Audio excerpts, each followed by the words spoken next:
ساری عبادتوں میں سب سے بڑھ کر جو ذکر کیا جاتا ہے وہ درود پاک ہے۔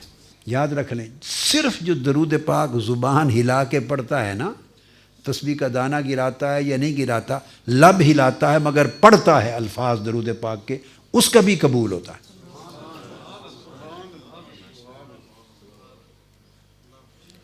اس طرح کرنے والے ہر نمازی کی نماز کی شیورٹی نہیں ہے کہ قبول ہوگی،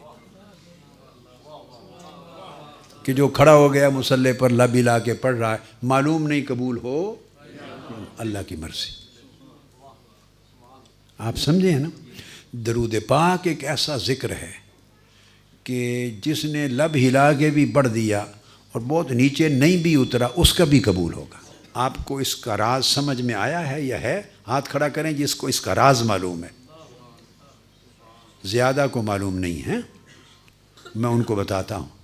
پھر میں نے کہا صرف لب ہلائے اور درود پاک کے کلمات پڑھے، کیا؟ اور وہ من میں اتنا نہیں بھی گیا، لبوں سے پڑھ دیا، تو میں نے کہا وہ بھی قبول ہوگا۔ درود پاک کسی کا رد ہوتا ہی نہیں ہے، باقی ہر عبادت رد ہو سکتی ہے۔ یعنی کوئی حج کرے تو وہ نہیں کہہ سکتا کہ قطعی طور پہ میرا حج قبول ہے۔ عمرہ کرے نہیں کہہ سکتا کہ قطعی طور پہ عمرہ۔ روزہ رکھے، نماز پڑھے، خیرات کرے، صدقہ دے، زکوٰۃ دے، قطعی طور پہ کوئی گارنٹی نہیں دے سکتا کہ میرا یہ عمل قبول ہے۔ صرف ایک عمل ہے درود پاک، یہ جو پڑھے وہ گارنٹی ہے اس کی کہ قبول ہے۔ اب اس کا راز سمجھنا چاہتے ہیں؟ بولیے۔ بڑا آسان ایک راز بتا دیتا ہوں، باقی اس کے علاوہ بھی بہت بڑے بڑے راز ہیں، بہت راز ہیں، مگر ایک سادہ سا راز جو آپ کو ایک سیکنڈ میں سمجھ آ جائے گا اور بھولے گا نہیں۔ وہ کیا کہ یہ رد ہوتا ہی نہیں کہ آپ پڑھیں درود پاک، اللہم صلی علی سیدنا محمد۔ اب پہلے لفظ کیا ہیں؟ پھر اونچی آواز سے پڑھیں، صلی علی سیدنا و مولانا محمد۔ یہ درود پاک شروع ہوتا ہے کہ اے اللہ تو ہمارے آقا و مولا حضرت محمد پہ درود پڑھ۔ یہ درود پاک کے پہلے الفاظ کیا ہیں؟ اللہم، اے اللہ۔ آپ یہ نہیں کہتے کہ میں درود پڑھتا ہوں، کیا؟ آپ یہ نہیں کہتے کہ حضور علیہ السلام پر میں درود پڑھتا ہوں یا ہم درود پڑھ، یہ نہیں کہتے۔